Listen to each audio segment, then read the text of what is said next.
Prologue. The crate lifted into the air by a pair of men in matching jumpsuits. Its long, unforgiving journey across the earth had left its mark on the splintering and rotting wood.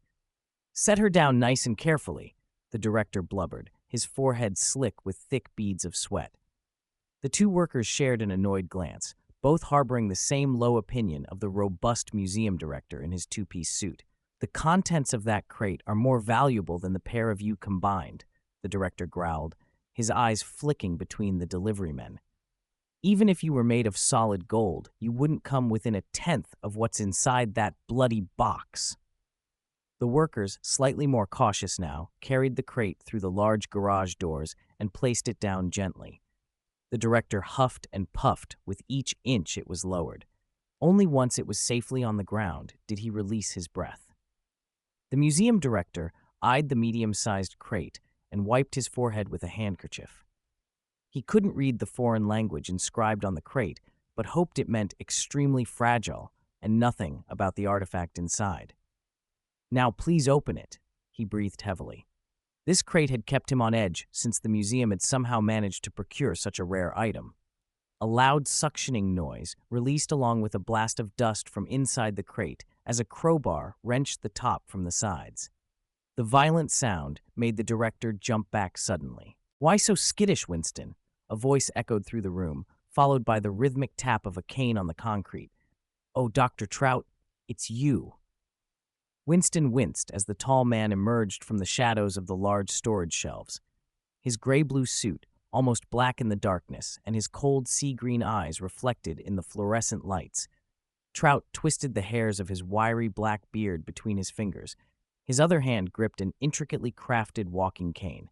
Winston always thought the piece to be the most extravagant cane he'd ever seen, stained blue and polished to shine, the handle resembling a fishhook with golden engravings forming a three-pronged image down the shaft.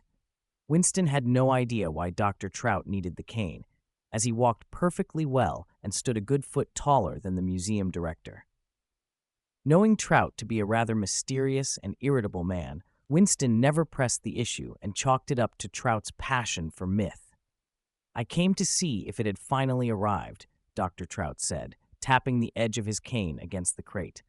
"Oh, well, here it is. Boys, if you will." Winston gestured for the workers to remove the lid. Dr. Trout held up his hand. "There will be no need for that. Thank you for your service, gentlemen. Have a good rest of your night," he said unkindly. The workers didn't need to be told twice, the garage door closing so quickly behind them that Winston almost lost a toe. "Dr. Trout, I really don't see a need for such secrecy."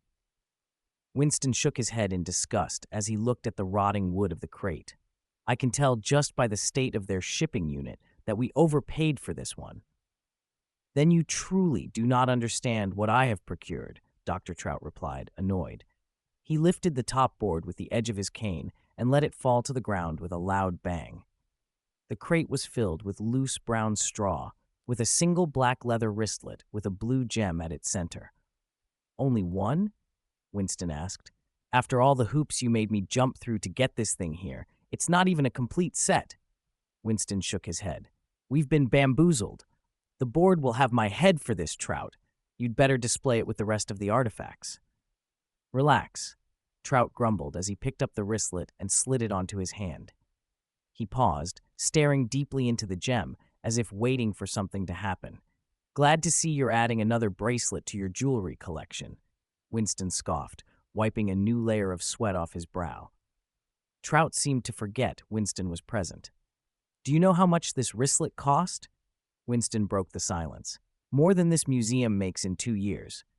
I assumed we'd at least get the complete set." Trout placed the wristlet back into the crate, suddenly more disappointed than the museum's stingy director. "The other was destroyed long ago. This is what remains of the set," he said sternly. "I can assure you, it is one of a kind." Dr. Trout turned his attention to 6 similarly aged crates locked behind a metal gate on the other side of the room. Winston grumbled something inaudible before speaking clearly. "Well, if we don't open the exhibit soon, there won't be a museum left to show off this incredibly expensive artifact you've procured." Trout lifted the crate under his arm with ease and began to move toward the metal cage. each tap of his cane sending shocks down Winston's spine. This was the last item for the exhibit. It will be ready by next week. Next week? Winston blubbered with nervous excitement. Did I stutter? Trout set the newest crate against the back wall and relocked the cage. He looked at the wristlet through the gaps in the cage. Winston muttered something about ticket prices and a line across the block before walking out of the storage area and back into the main museum. Trout stood at the gate, looking at the blue gem for a moment longer before turning back toward the museum floor. Eventually, the automatic lights flicked off and, in the pitch black, the cage flickered with blue light like lightning in the night sky.